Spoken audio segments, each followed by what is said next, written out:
in the far reaches of the Northern Hemisphere, where compasses lose their north and time seems to freeze.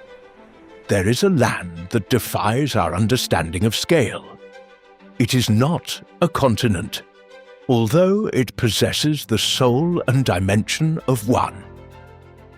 We are talking about Greenland, the largest island in the world, a geographical colossus that rests silently at the top of the globe. Imagine a territory so vast that its area is 3 times the size of France, but where human dominance is just a detail, a footnote on the margin of a blank sheet of paper. Here, geography is not just a backdrop, it is the supreme law. It dictates who lives, who leaves, and what survives. About 80% of this giant is buried under a permanent polar ice cap, an ancient ice sheet that, in some places, reaches 3 kilometers thick. It is a titanic weight that compresses the Earth's crust, keeping in its deep layers the secrets of our planet's atmosphere from thousands of years ago. But Greenland is, above all, a land of brutal and beautiful contrasts. On the narrow coastal strip, where the bare rock manages to breathe away from the ice, small human communities flourish on the edge of the impossible. They are villages that seem to defy logic, painting with vivid colors a landscape dominated by white and grey, living under the constant watch of a wild and often relentless nature. However, this sleeping giant is awakening, and its awakening echoes in every corner of the earth. What once seemed eternal and immutable, today reveals itself to be fragile. Greenland has become the absolute front line of global climate discussions. It is not just a remote destination, it is the world's thermometer. The melting of its glaciers is not a local event, but a global warning that dictates the future of sea levels, influencing everything from storms in the tropics to the tides in great metropolises. In this video, we will explore this crystal desert. We will understand how life resists at the limit of existence and why the fate of this Arctic giant is inseparably linked to our own fate. Welcome to the top of the world. Welcome to Greenland. If the vast ice cap is the silent body of Greenland, Nuuk is its beating and restless heart. As we approach this unique capital, any preconception about life in the Arctic is immediately undone. We do not find here a precarious cluster of storm shelters, but rather a vibrant metropolis that stands defiantly on the edge of the largest fjord system in the world.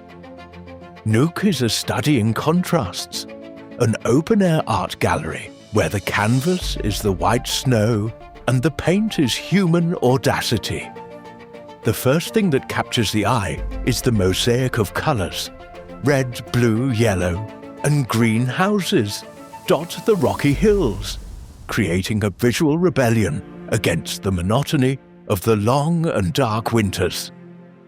This architectural choice is not merely aesthetic, it is a psychological tool for survival, a constant reminder of life and energy in an environment that, by nature, tends towards grey and white. But Nuuk is much more than a colourful postcard. It is the nerve centre where Greenland connects with the 21st century. Here, avant-garde architecture respectfully dialogues with millennial tradition. Glass and steel buildings reflect the frigid waters of the harbour, housing government institutions and cultural centres that define the nation's future. A majestic example of this fusion is the Uummannaq Cultural Centre, whose undulating wooden facade was inspired by the mesmerizing dance of the Northern Lights, serving as a modern temple for music cinema, and Inuit art. Walking through the streets of Nuuk is to witness a society in rapid transformation. It is seeing young fashion designers reinterpreting ancestral sealskin patterns for international runways, while, a few meters away, experienced hunters arrive at the old port bringing the catch of the day, keeping alive a connection to the sea that dates back thousands of years. It is a miniature cosmopolitan city, where cafes with specialized baristas and Nordic gastronomy restaurants coexist with traditional markets, where whale meat and dried fish are still the staple diet. Despite all its modernity, nature in Nuuk is never a supporting character. It is the omnipresent protagonist. The city lives under the protective and imposing shadow of Mount Uummannaq, an iconic peak that seems to watch over the inhabitants' every move. Even in the center of the capital, wild nature is always lurking. It is not uncommon to spot humpback whales swimming peacefully in the harbor waters, or to feel the brute force of the Arctic winds bending the corners of modern buildings. Nuuk represents the ultimate proof of human resilience. It is the place where Greenland tells the world that it is not just an ice park, but a modern, complex and living nation. It is here that political decisions are made, where the university shapes the new minds of the country, and where Greenlandic identity is forged daily, delicately balancing between a sacred respect for the past and a voracious hunger for progress. This capital, one of the smallest and most isolated in the world, holds within it a greatness that is not measured by the number of inhabitants, but by the strength of spirit required to build a functional and beautiful civilization on the threshold of the habitable world. Leaving the capital and following the coast towards the north, we cross an invisible but fundamental line, the Arctic Circle. It is here, 75 kilometers above this geographical border, that we find Sisimiut, the second largest city in Greenland and the guardian of the true north. Sisimiut has a different soul from Nuuk. If the capital is the administrative brain, Sisimiut is the working muscle. The city breathes to the rhythm of the tides and hard work. Its port is one of the most important in the country, remaining ice-free all year round, which makes it a vital hub for the fishing industry. Here, the constant sound is not of urban traffic, but the roar of shrimp trawler engines and the crack of fish boxes being unloaded, feeding the island's economy. However, what truly defines Sisimiut's identity is its position as a cultural frontier. It marks the transition point to the world of dogs. South of here, breeding sled dogs is prohibited to prevent the mixing of breeds and diseases. But in Sisimiut, and from there to the north, the Greenland dog reigns supreme. The city is home to thousands of these magnificent and resilient animals, whose lineage dates back to the first peoples who crossed the ice. In winter, the streets and slopes around the city turn into snow highways. The dog sled ceases to be a tourist attraction to return to what it has always been, an essential means of transport for hunting and locomotion. Sisimiut is the place where the industrial modernity of the deep water port holds hands with the most primitive tradition of the Arctic. It is a city of rugged terrain and raw beauty, where the colorful houses seem to cling to the granite rocks so as not to be blown away by the wind. It is a place of transition, where modern man still needs to ask nature's permission to survive, and where the howl of the dogs under the aurora borealis reminds us that, from here on, wild nature takes absolute command. Living in Greenland is not just inhabiting a geographical space. It is accepting a silent pact with the rawest nature on the planet. Here, the routine is not marked by the clock, but by the whims of the wind and the thickness of the ice.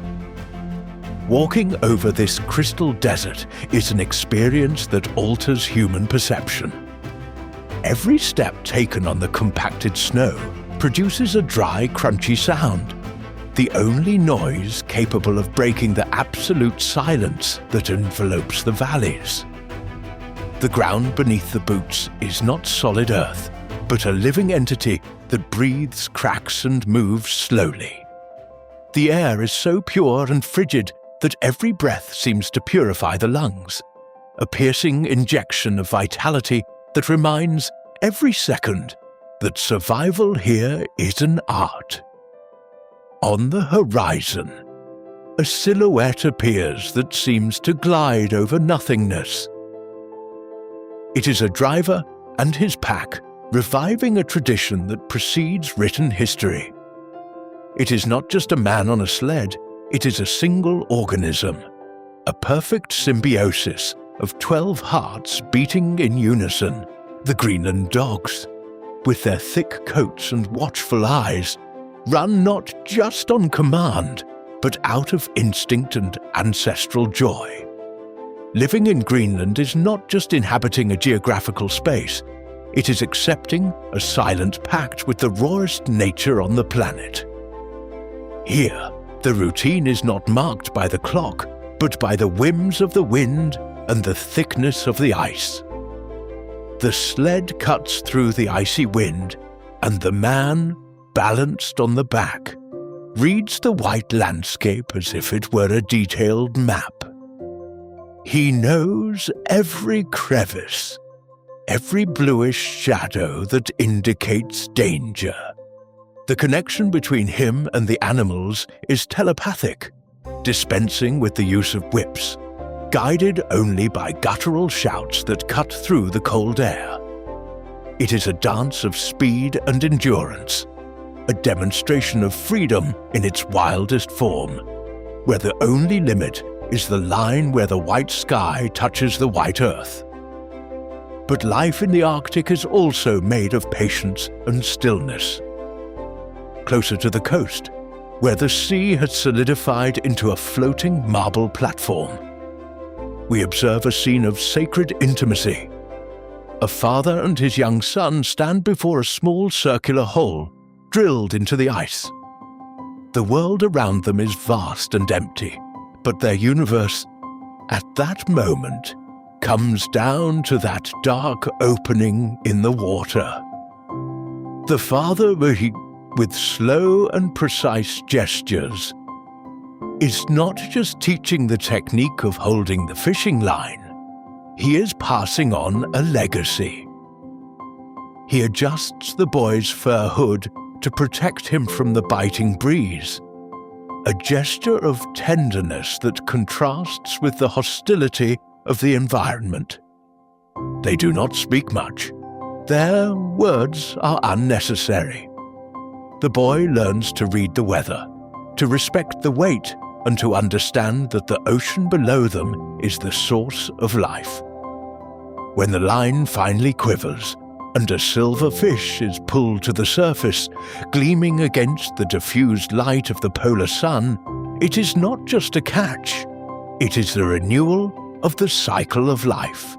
It is the confirmation that, even in the most extreme conditions, the human being finds ways not only to survive, but to create deep and beautiful bonds with the land that sustains them.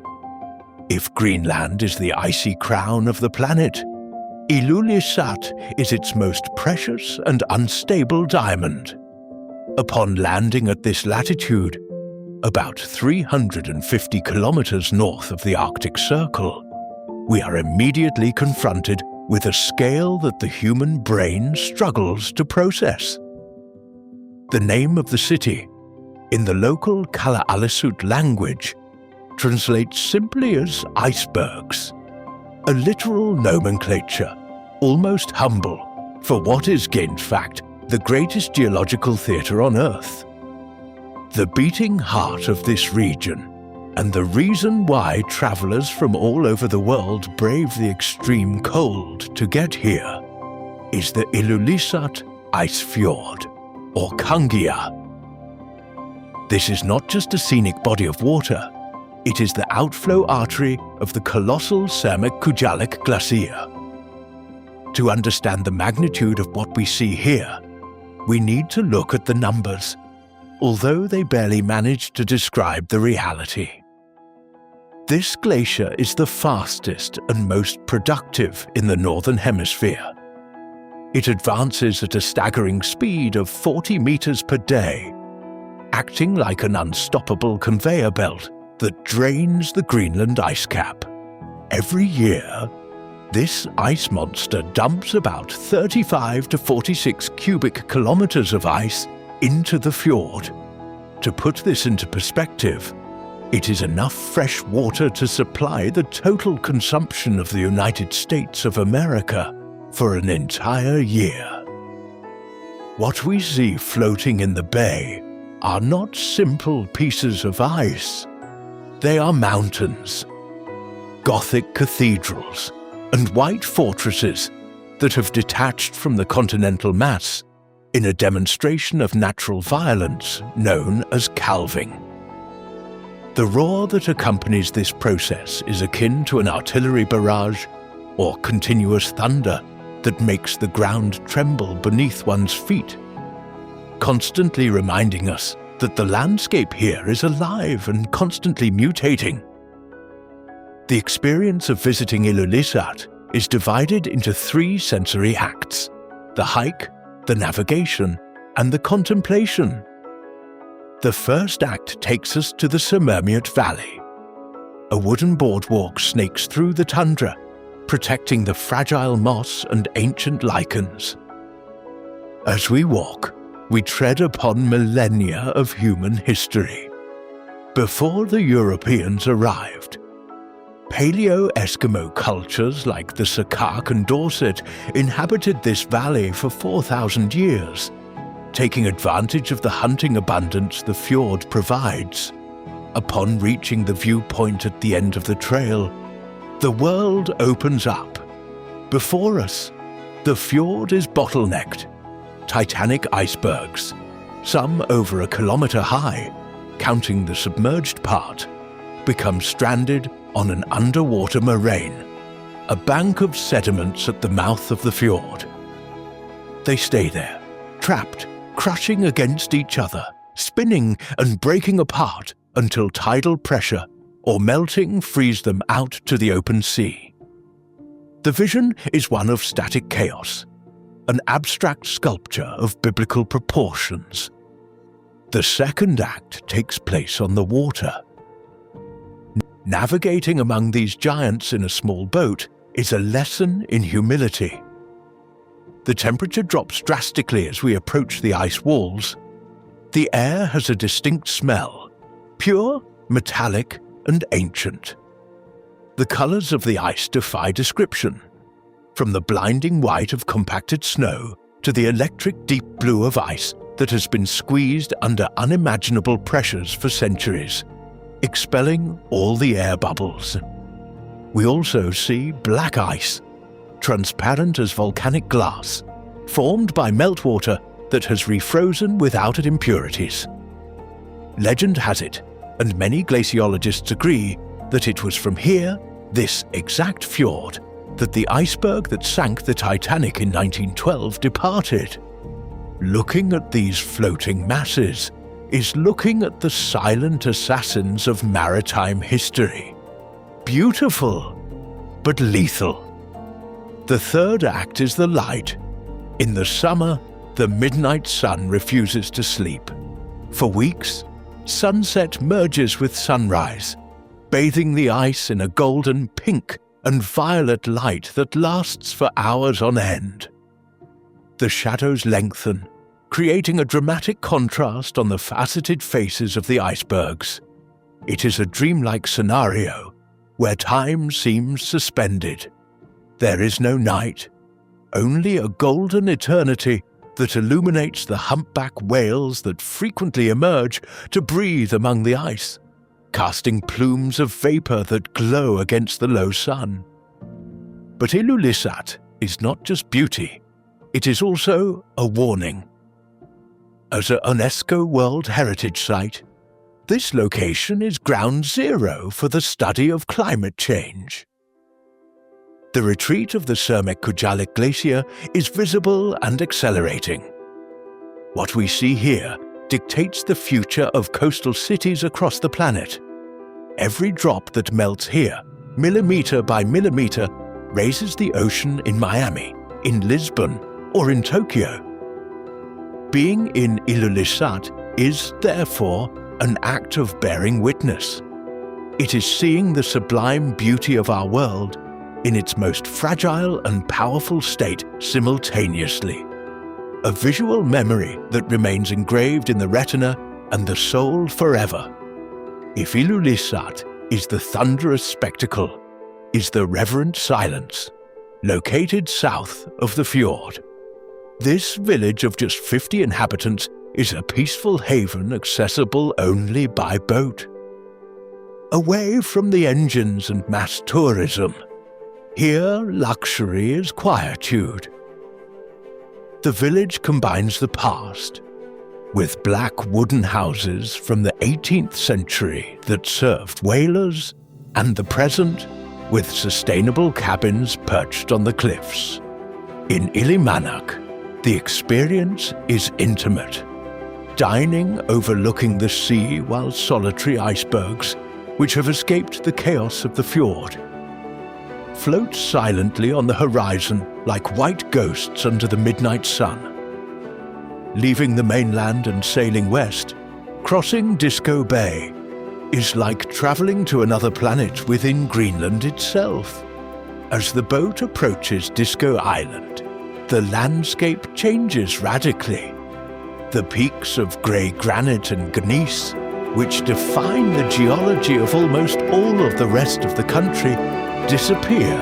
In their place rise imposing mountains of reddish and brown hues, with flat stratified tops, resembling the landscapes of the Grand Canyon, but covered in snow. Welcome to Qeqertasuaq, the only settlement on this colossal island and a place of rebellious geology. While Greenland is formed by some of the oldest rocks on Earth, Disco Island is a youngster of only 55 million years. Born from a violent volcanic activity that tore the Earth's crust as the continents were separating. This fiery origin left indelible marks that make this place unique in the Arctic. The arrival at the port immediately reveals this distinction. The beaches here are not grey gravel, but black volcanic sand, fine and dark as the night. The visual contrast is without a doubt one of the most photogenic in the world. Small icebergs of the purest white and crystalline blue run aground on the black sand during low tide. They look like diamonds scattered over velvet, glittering under the Arctic light. Each wave that crashes on the shore washes these ice crystals, polishing them until they become transparent and ephemeral sculptures. But the true geological magic of Qeqertasuaq hides in an area called Quanit. Here, molten lava met the icy sea millions of years ago and solidified instantly, creating perfect hexagonal basalt columns. These geometric structures rise vertically from the ocean, like the pipes of a giant cathedral organ, topped by a verdant carpet. The mineral wealth of the volcanic soil, combined with the moisture from local hot springs, creates a surprisingly fertile microclimate. Unlike the dry tundra of other regions, Qeqertarsuaq in summer is green. It is here that we find Angelica, or Uummannaq in Greenlandic, an aromatic plant that grows tall and lush, considered a delicacy and a medicinal remedy by the locals. Walking through the valleys of the island is to smell the sweet scent of this plant, listening to the sound of dozens of waterfalls plummeting from the basalt mesas. It is a miniature Arctic jungle, an oasis of life in a polar desert. The island also offers a unique experience that defies the seasons: the Uummannaq Glacier. Located atop the flat-topped mountains at about 1,000 meters of altitude, this glacier allows for something unthinkable in the Northern Hemisphere summer: dog sledding under the July sun, while down below, on the coast, whales swim and flowers bloom. At the top of the island, winter is eternal. The climb is arduous, but the reward is gliding on the white snow while watching the blue sea below, a duality that sums up the strangeness of disco. Qeqertarsuaq is also a place of legends. Its misty mountains and deep valleys are, according to Inuit folklore, the home of the Kivitok, people who, out of shame or anger, abandoned society to live alone in nature, gaining supernatural powers.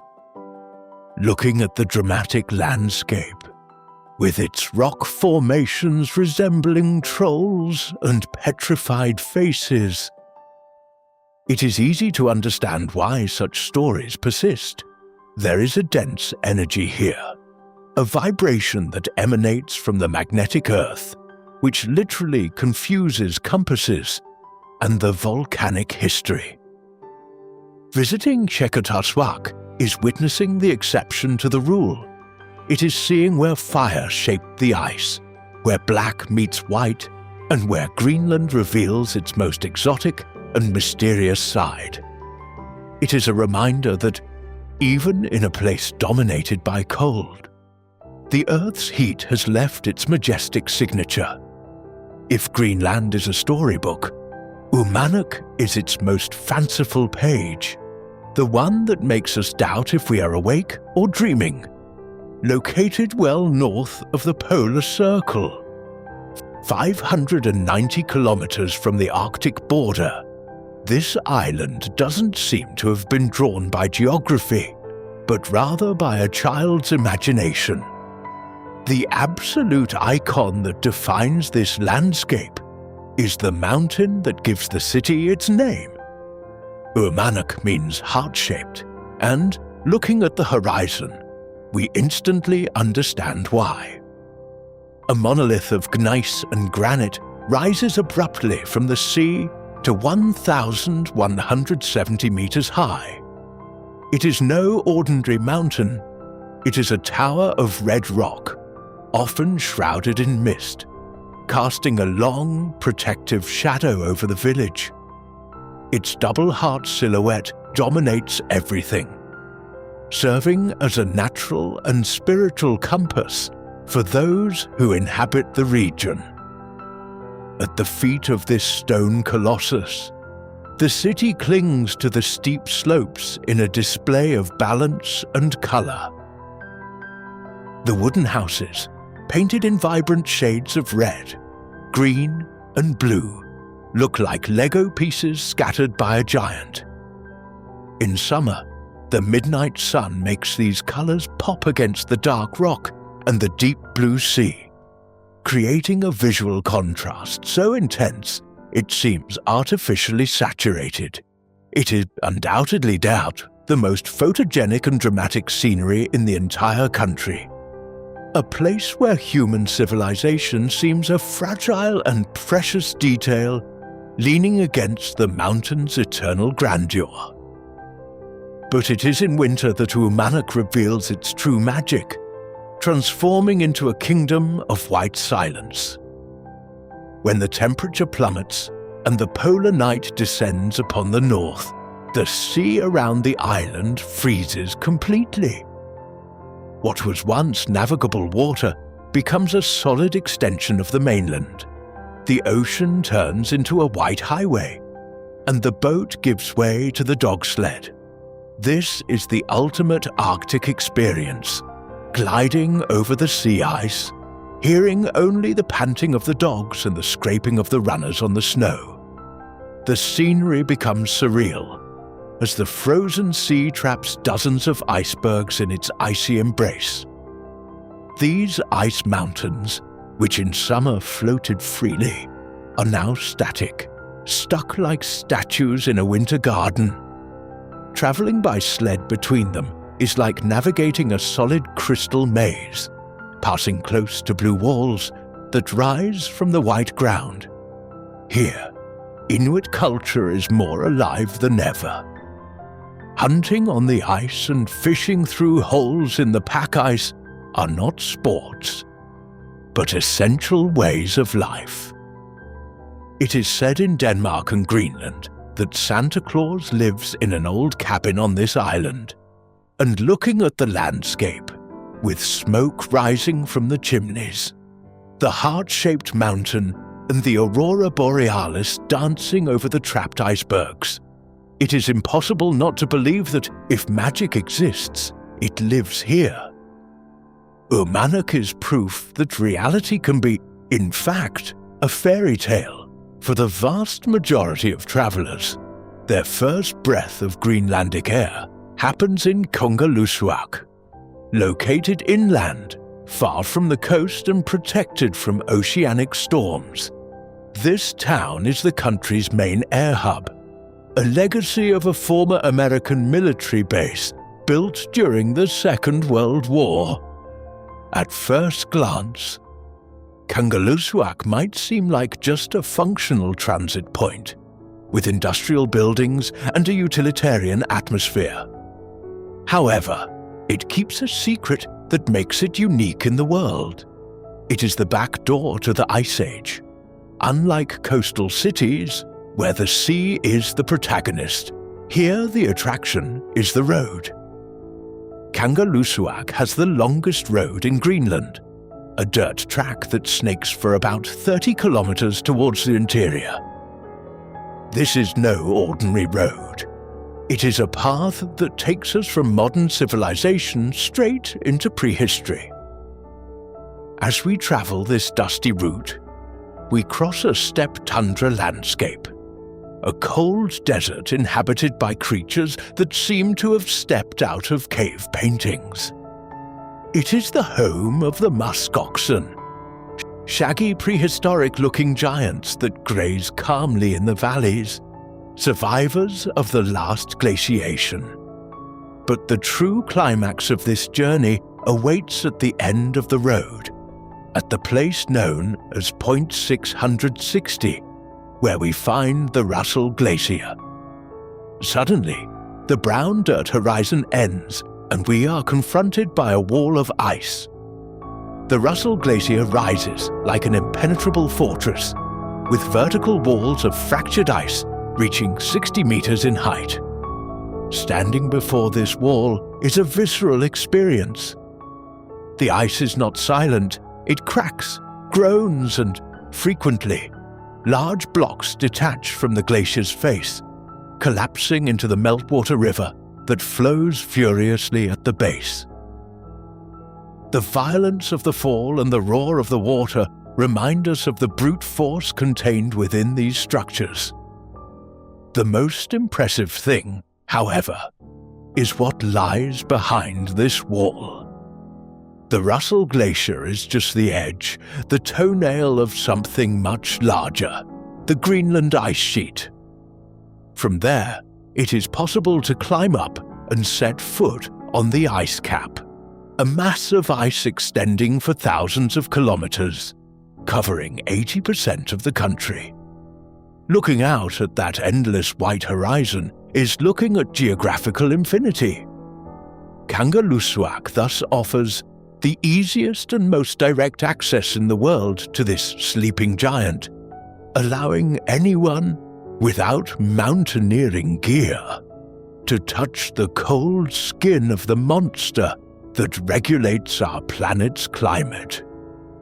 On the windswept plains of Kangerlussuaq, where the tundra stretches in shades of ochre and brown until it touches the eternal ice, we find a survivor. It is not just an animal, it is a living relic, a furry witness of the Ice Age that saw mammoths disappear and saber-toothed tigers go extinct, while it remained unshakable, guarding the Arctic. We speak of the musk ox.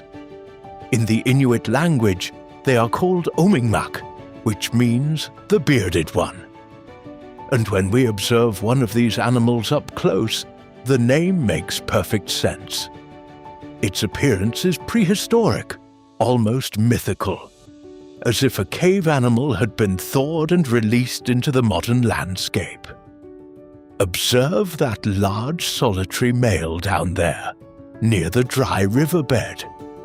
He moves with a majestic slowness, completely ignoring the frigid gusts of wind that would make any man shiver. He does not fight the cold, he wears it. His outer coat, dark and shaggy, hangs almost to the ground, swaying like a heavy curtain with every step.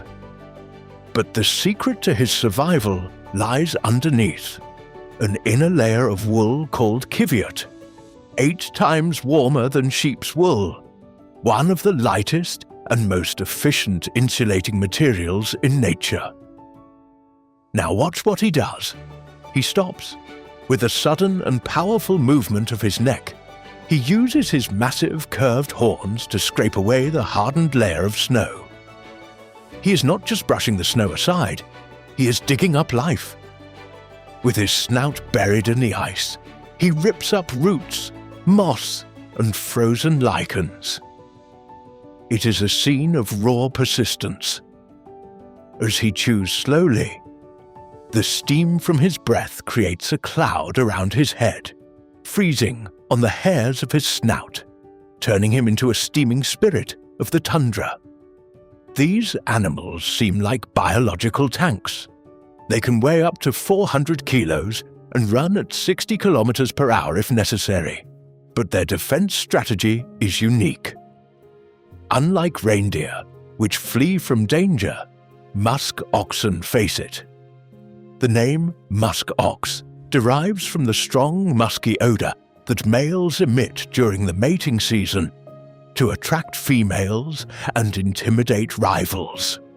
When 2 of these titans collide in a dispute over territory, the sound of their skulls impacting echoes through the valleys like a cannon shot. A display of raw power in an environment where only the strongest have the right to pass on their genes.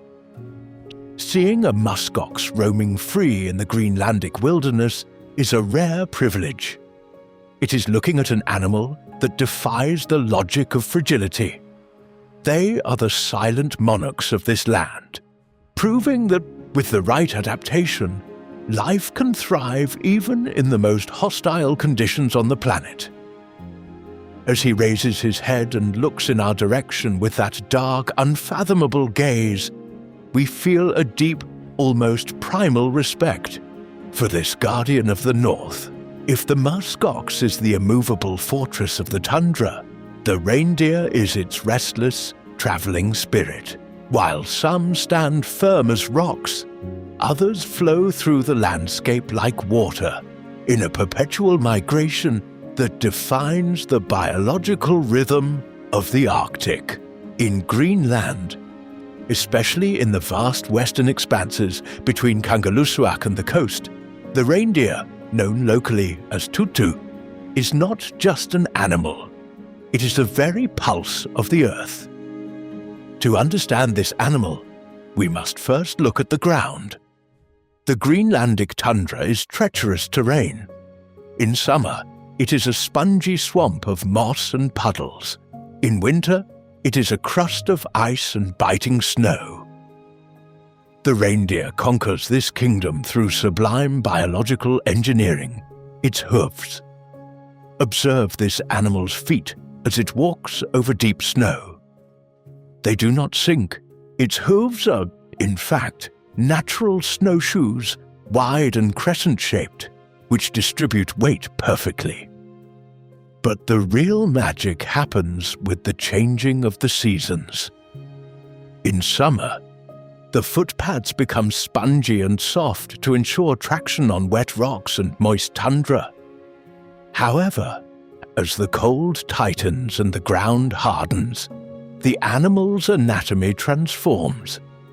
The skin shrinks back and the edges of the hooves become sharp as ice blades, allowing them to cut into the frozen surface to find footing and, crucially, to dig up buried food. Now imagine you are lying on the slope of a low hill, camouflaged among the grey rocks and orange lichen. The wind blows hard, but suddenly a peculiar sound is heard. It's not a howl, nor a roar. It is a dry, rhythmic click, similar to the snapping of fingers or a gentle hailstorm. You look into the valley and see hundreds of silhouettes moving in unison. It is a herd on the move. That clicking sound comes from the tendons in the reindeer's ankles, which snap with every step. Science suggests that this mechanism serves to keep individuals together in blinding snowstorms, a form of biological sonar that allows them to follow the herd even when visibility is zero. They move with an elegant urgency. They are on a continuous mission in search of pasture. Unlike other deer, here both males and females have antlers, velvet-covered bone crowns that rise against the pale sky. It is a vision of wild grandeur, a river of brown and white bodies flowing through a glacial valley, with the Greenland ice sheet gleaming on the distant horizon like an eternal backdrop. But the reindeer's adaptation goes far beyond its feet or its sounds. They possess sensory superpowers that defy our understanding. The Arctic is a world of light extremes, the total darkness of winter and the blinding glare of the midnight sun. To deal with this, reindeer eyes change color. In summer, they are golden to reflect the constant light. In winter, they become a deep blue to capture the slightest glimmer of clarity in the polar night. Even more impressive is what they can see. They are the only known mammals capable of seeing ultraviolet light.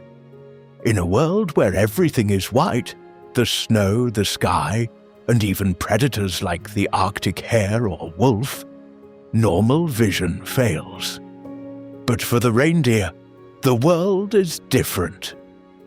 The urine of a predator or the white fur of a wolf absorb UV light and, therefore, appear as black, contrasting spots on the bright snow. Lichen, their main food source, also glows to their eyes. Where we see only a white, empty desert, the reindeer sees a detailed map of dangers and food. Even more impressive is what they can see. They are the only known mammals capable of seeing ultraviolet light. In a world where everything is white, the snow, the sky, and even predators like the Arctic hare or wolf, normal vision fails. But for the reindeer, the world is different. The urine of a predator or the white fur of a wolf absorb UV light and therefore appear as black, contrasting spots on the bright snow. Lichen, their main food source, also glows to their eyes. Where we see only a white, empty desert, the reindeer sees a detailed map of dangers and food. Let us now follow a moment of tension. The herd reaches the edge of a fjord or a glacial lake. The water is a milky turquoise, cold enough to kill a man in minutes by hypothermia.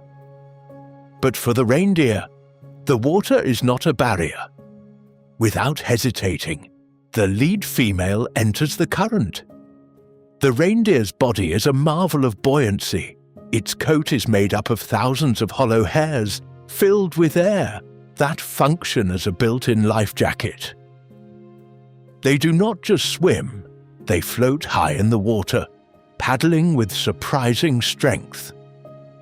Watching them cross a fjord, with only their heads and antlers visible above the waterline, is witnessing the tenacity of life. Upon reaching the other shore, they shake off the water in a brilliant spray and continue the march, tireless.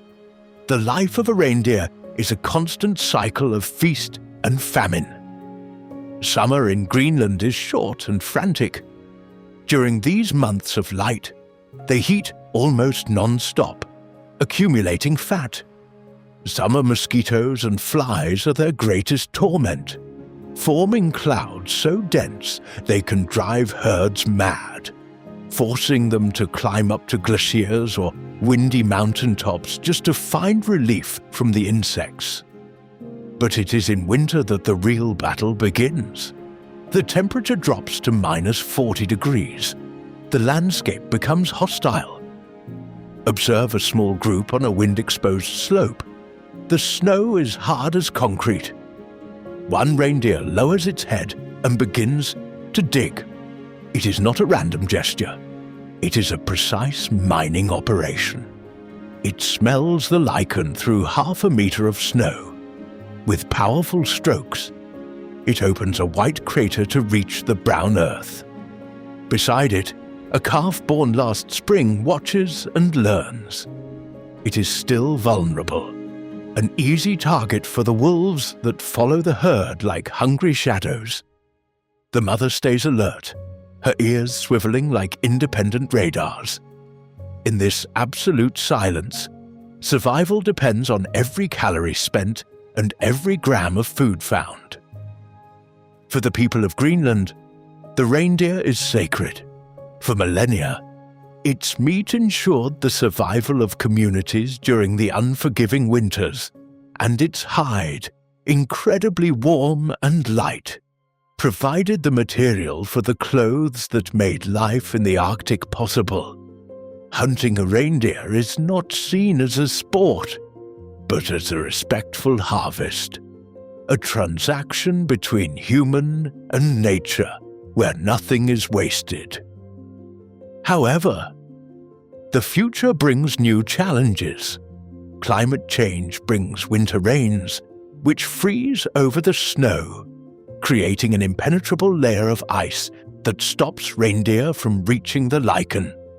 It is called rain on snow, a silent but deadly phenomenon that can decimate entire herds by starvation. Still, seeing them run across the Uummannaq plains, with the low sun illuminating the steam of their breath and the dust kicked up by their hooves, we see the very essence of resilience. The reindeer does not fight the Arctic. It is the Arctic. It is the wind that took form, the nomadic spirit that reminds us that life, even at the end of the world, always finds a way to move forward. If the musk ox is the tank of the tundra, and the reindeer is the tireless nomad, the Arctic fox is the ghost. In the vast white plains of Greenland, it is the master of invisibility, a creature that does not merely inhabit the snow, but seems to be made of the snow itself. Often, the only proof of its existence are the small footprints left on the immaculate surface, which the wind erases in minutes. About the size of a large domestic cat and weighing little more than 3 to 4 kilos, this animal is, biologically speaking, a miracle of thermodynamics. How can something so small survive where the mercury drops to -50 degrees? The answer lies in its coat. The Arctic fox has the most insulating fur in the entire animal kingdom. It is an armor of white silk that retains body heat so efficiently that it doesn't even start to shiver from the cold until the temperature reaches a surreal 70 degrees below zero. Its ears are short and rounded to prevent heat loss, and its paws are covered in dense fur, allowing it to walk on ice without ever feeling the burn of the cold. Let's look at a classic survival scene. We are on a windy plateau. The world is an endless white sheet. Suddenly, a mound of snow seems to come alive. It is a solitary fox in search of a meal. It stops abruptly. It freezes. Its black, wet nose twitches, but it is not its sense of smell that it is using right now. It is its hearing. Under a meter of packed snow, there is an invisible maze of tunnels dug by lemmings, small rodents that are the bread and butter of the Arctic ecosystem. The fox tilts its head to the left, then to the right, triangulating the exact position of its prey solely by the sound of their tiny footsteps underground. It is a moment of absolute tension. The silence is total. Suddenly, the action explodes. The fox leaps high into the air in a perfect parabolic arc. It is a graceful and lethal choreography. At the highest point of its jump, it dives headfirst, piercing the snow crust like a white missile. The body disappears, leaving only the bushy tail sticking out. Seconds later, it emerges with the prey in its mouth. It is a hunt that depends on pinpoint precision, where a miscalculation of centimeters means starvation. But the fox is not just a hunter, it is the ultimate opportunist. At the height of winter, when rodents are scarce and darkness is perpetual, its strategy changes. It becomes the shadow of the giant. Many foxes venture out onto the sea ice, following the footprints of the apex predator, the polar bear. 'Tis a dangerous gamble. It follows the bear from a distance, waiting for it to catch a seal. After the giant feeds on the blubber and leaves the carcass, the little fox approaches to scavenge the remains of frozen meat. It is a life lived on a razor's edge, depending on the leftovers of a killer that could wipe it out with a single swipe of its paw. When summer arrives and the snow melts, revealing the brown rock and the low vegetation, the fox performs its final magic trick. Its immaculate white fur sheds, making way for a brown or bluish-grey coat. Once again, it blends perfectly into the landscape, disappearing among the rocks and lichen. This small animal is proof that, in nature, size doesn't matter. Its endurance, its intelligence, and its ability to find resources in the void make it one of the most fascinating animals on the planet. As it curls up into a perfect ball, covering its nose with its bushy tail to sleep in the middle of a snowstorm, the Arctic fox reminds us that life is tenacious, resourceful, and above all, beautiful. When the Arctic summer finally breaks the ice's grip, and the midnight sun bathes Greenland in a perpetual light of gold and violet, something extraordinary happens in the fjords. The mineral silence, inhabited only by the cracking of glaciers, is suddenly broken by a deep sound, wet and powerful. The sound of the earth breathing. It is the humpback whales returning. The presence of these leviathans in these waters is the final chapter of one of the longest and most arduous migrations in the animal kingdom. They have traveled thousands of kilometers, traveling up from the tropical turquoise waters of the Caribbean, where they were born and mated, To the grey, freezing waters of the Arctic, they do not come to play, although they seem to do so. They come with a vital mission: to feed, and Greenland offers them the largest banquet in the world. Imagine yourself in a small boat sailing at the mouth of the Ilulissat Ice Fjord, or in Nuuk Bay. The scale around you is already humbling. Floating ice mountains, some the height of 20-story buildings, surround you on all sides. The water is a black, oily mirror. Suddenly, 100 meters away, a plume of vapor explodes on the surface, rising 3 or 4 meters into the air. The sound arrives seconds later, an explosive pfft that echoes off the ice walls. A dark back, shiny and curved, emerges, followed by a small dorsal fin. And then, in a slow and almost lazy motion, the tail rises. It is a perfect sculpture, broad and powerful, with white and black patterns on the underside that act like a fingerprint. No two tails in the world are the same. Water trickles off the tips of the tail fin like a miniature waterfall, and the giant dives smoothly towards the depths, leaving on the surface only a circle of calm, a footprint of smooth water where the monster was seconds before. The humpback is one of the ocean's most charismatic creatures. At around 15 meters long and weighing up to 30 tons, it is a marvel of biological engineering. Its scientific name means Great Wings of New England, a reference to its disproportionately long pectoral fins. These wings, which can measure up to 5 meters, are white and brilliant underwater, giving the humpback a surprising maneuverability for an animal of its size. They allow it to turn, spin, and break with the grace of a ballerina, something essential in the narrow ice-filled corridors of the Greenlandic fjords. But what they seek here is krill and small fish like caplin. Thanks to the 24 hours of sunlight, Greenland's waters experience an explosion of phytoplankton, which in turn feeds colossal clouds of tiny crustaceans and fish. For the humpback, which fasted for months in the warm southern waters, this is an all-you-can-eat buffet. However, the humpback is famous not just for how it eats, but for how it plays.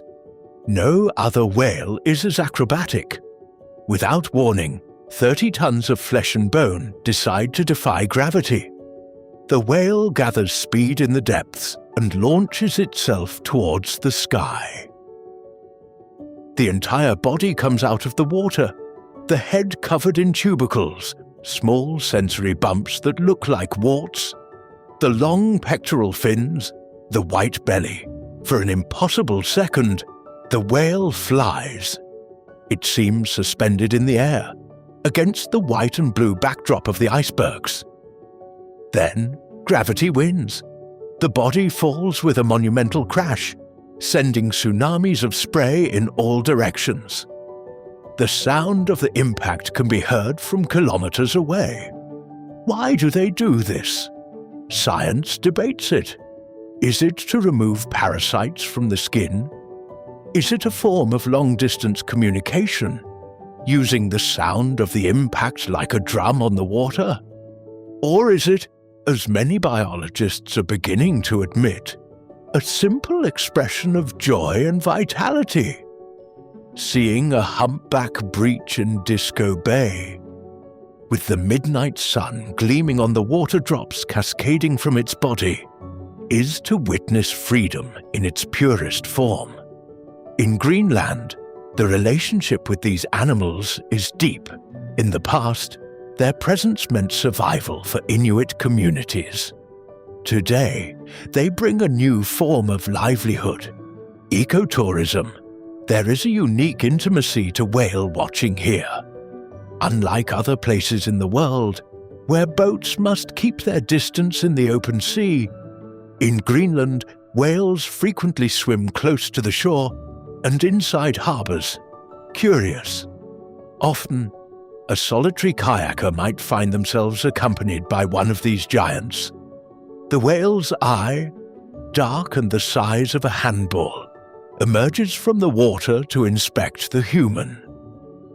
There is a palpable intelligence in that look, an ancient consciousness that examines us without fear, only with curiosity.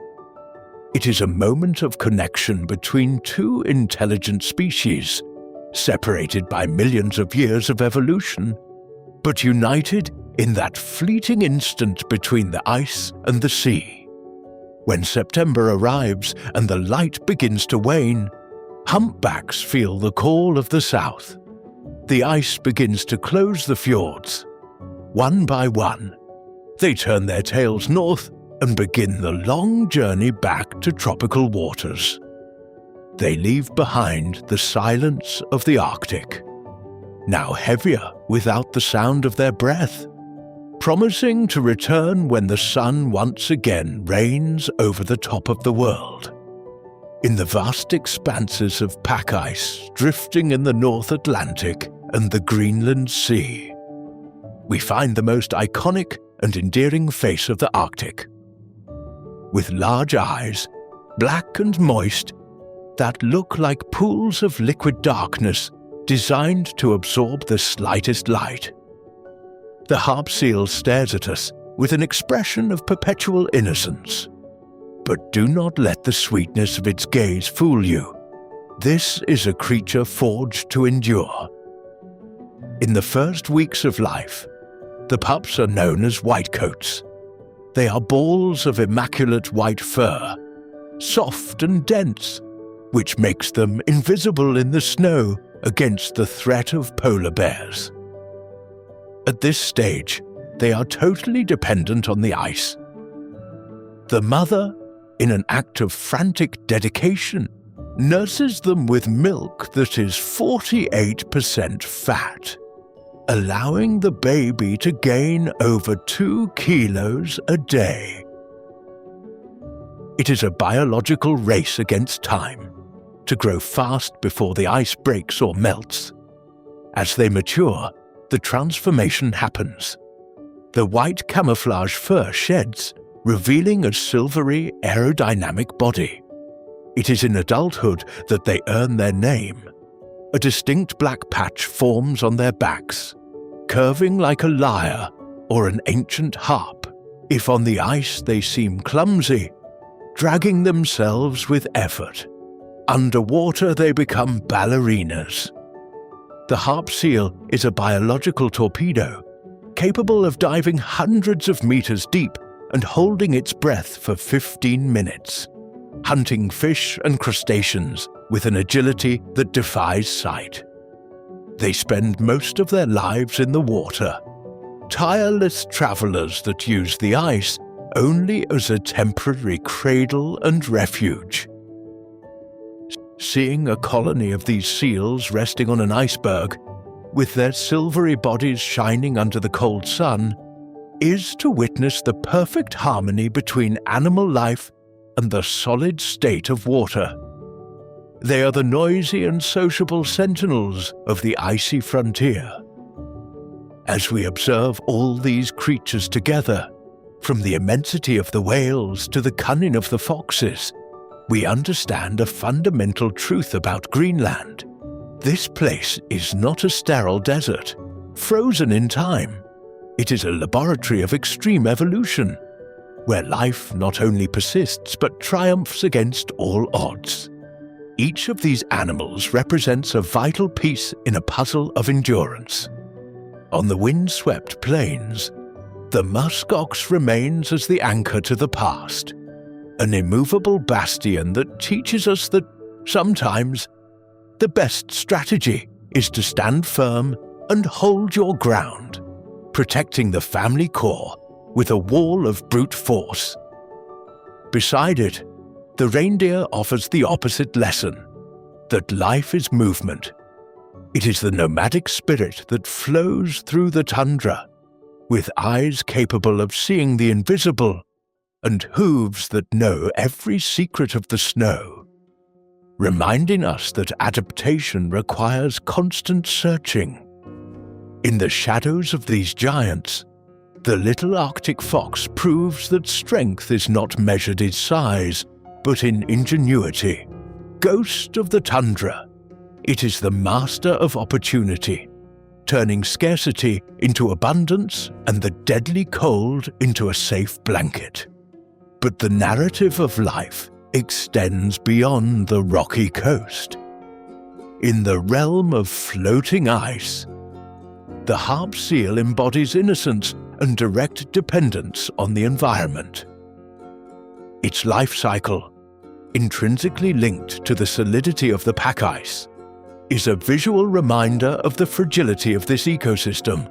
Without the ice, there is no cradle for life.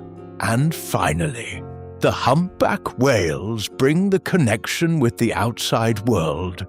They are the ambassadors of the oceans, traveling thousands of kilometers to dance in these fjords, breaking the polar silence with the thunder of their joy and turning the freezing waters into a banquet of life. These animals are not just neighbors, they are interconnected by an invisible web of survival. The predator, the prey, the giant and the tiny, all share the same thin air and drink from the same ancestral water. They do not fight Greenland. They are Greenland. They are the biological expression of the Arctic, the living proof that even at the end of the world, where the night lasts for months and the cold breaks stones, the heart of nature continues to beat, strong, wild, and untamed.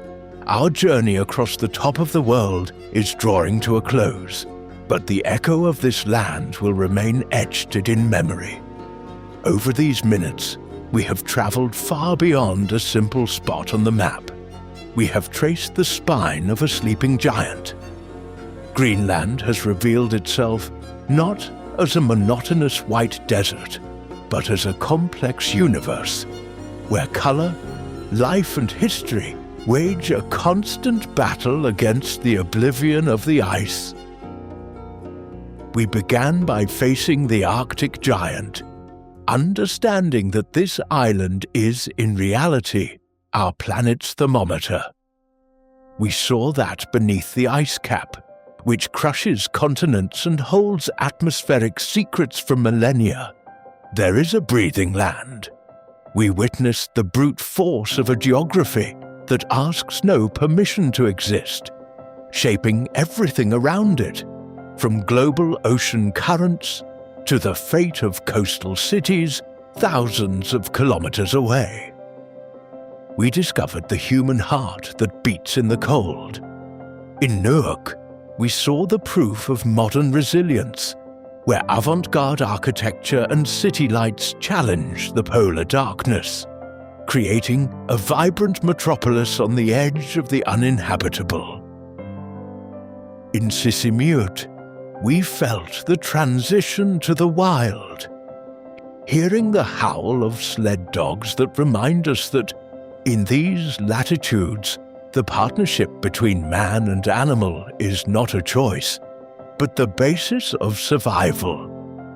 We saw a people who do not merely endure the cold, but who flourish in it, painting their houses in bright colors as an act of joyful rebellion against the gray of winter. We sailed through fairytale villages, places that challenge our perception of reality. We were stunned by the roar of the Ilulissat ice fjord, where cathedrals of ice are born and die in an eternal dance, reminding us of our smallness before the Uummannaq Kujalek. We found absolute silence in Uummannaq, a rare luxury in a noisy world. We stepped on the black volcanic sands of Disco Island in Qeqertarsuaq, where the fire of the geological past left its mark in basalt columns and red mountains, creating visual contrasts that seemed to belong to another planet. And we daydreamed under the shadow of Uummannaq's heart-shaped mountain, gliding over the frozen sea in a setting that Disney itself would struggle to invent. And, of course, we looked into the eyes of wildlife. We met the armoured tenacity of the muskox, the furry fortress that saw the Ice Age pass and stayed to tell the tale. We followed the tireless march of the reindeer, the nomads of the wind that map the tundra with their hooves. We admired the invisible cunning of the Arctic fox, the ghost that thrives in scarcity. We smiled at the innocence of the harp seal, the sentinel of the floating ice. And we were humbled by the majesty of the humpback whales, whose breaches and songs in the fjords turn the frigid water into a stage for the celebration of life. Greenland is, ultimately, a mirror. It reflects the purest beauty Earth can offer, a raw, dangerous and unfiltered beauty. But it also reflects our fragility. What happens here does not stay here. The melting of its glaciers, the changing routes of its whales, and the warming of its tundra are warnings written in the language of nature. Visiting Greenland, whether physically or through this narrative, is accepting an invitation to humility. It is understanding that we are not the owners of this planet, merely its temporary guests.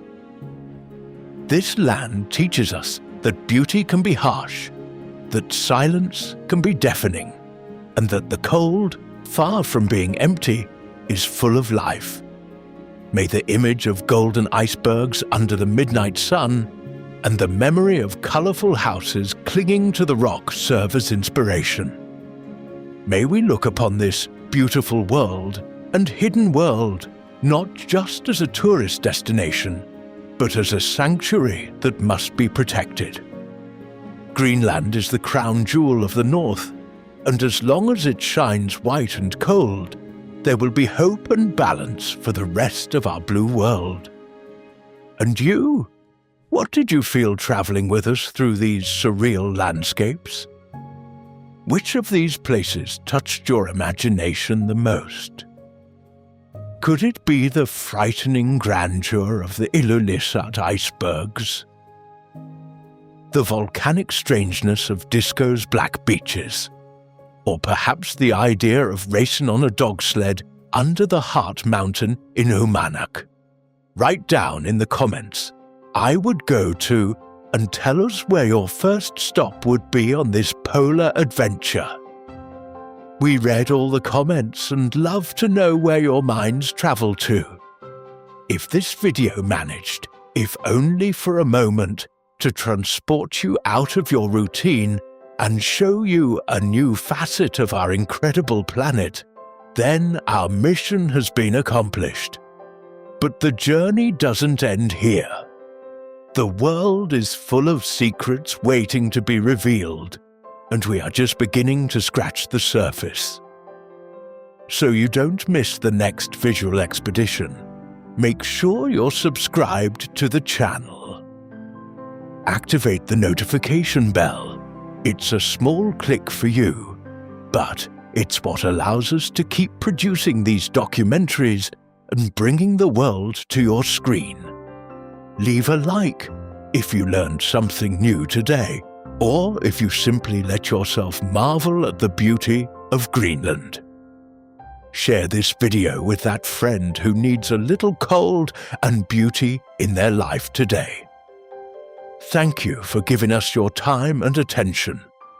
Nature is the greatest artist of all, and we are merely its admirers. Keep exploring, stay curious. See you on the next journey. Until the next video.